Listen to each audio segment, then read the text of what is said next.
let's talk about how to become financially indestructible. I mean, what does that even mean? It means becoming financially hard to kill. And no, it's not about getting lucky, it's a system, it's a process, and we're going to break it down. This quote just nails it. So many of us are raised on this fantasy of the one big move, the winning lottery ticket, the genius startup idea that just explodes overnight. But that's a trap. It keeps you waiting. Real wealth, the kind that lasts, it's built like a brick wall, one deliberate, repeatable action at a time. So, first things first, we have to absolutely demolish this myth of the one move. Because until you get this idea out of your head, you can't even begin to build a real system that actually gets you where you want to go. You see it everywhere, right? In movies, on the news, the overnight success story. But listen, for 99.9% of us, waiting for that lucky break is just a recipe for going nowhere. It makes you a passenger in your own financial life. It makes you think wealth is something that just happens to you. But it's not. It's something you build. Okay, so if it's not about luck, then what is it about? Well, it all starts with understanding the engine, the one single thing that powers this entire journey from start to finish. This is the bedrock. And I want you to really think about this. If you cut through all the noise, all the complex financial advice, what's the one raw material you actually have to work with? What's the fuel for this fire we're trying to build?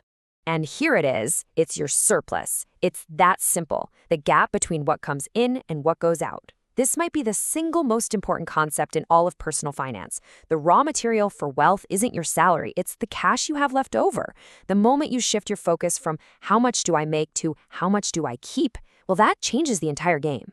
Your only job is to make this surplus bigger and then put it to work. So, how do you put that surplus to work? You follow a very specific buying order. Think of this 5-step system as your playbook, and look closely, because this sequence is probably the opposite of what you'd expect. We're not jumping into buying stocks or crypto, no. We start somewhere totally different, and getting this order right, well, it's everything. Let's dig into these first 2 stages. This is the foundation of the whole skyscraper we're building.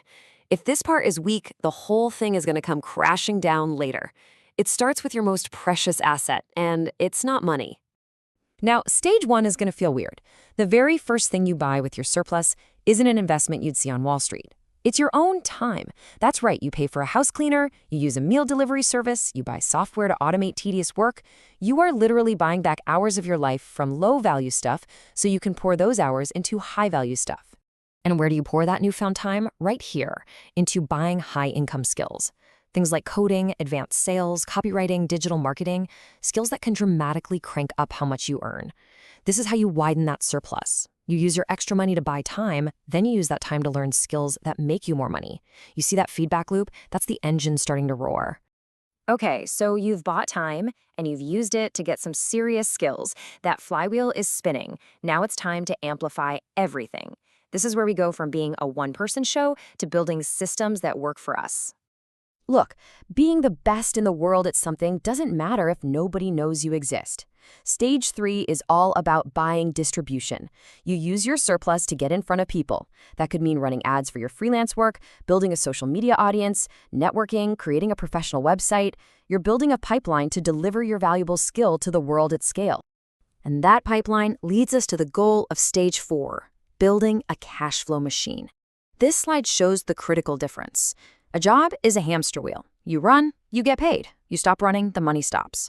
A cash flow machine is different. It's an asset, a business, a product line, a service that generates money for you. The ultimate goal here is to snap the link between your time and your income. And that brings us to the final stage, the end game. At this point, your machine is spitting out serious profits, creating a much, much bigger surplus. Now it's time to use that surplus to build real, permanent wealth. This is absolutely crucial.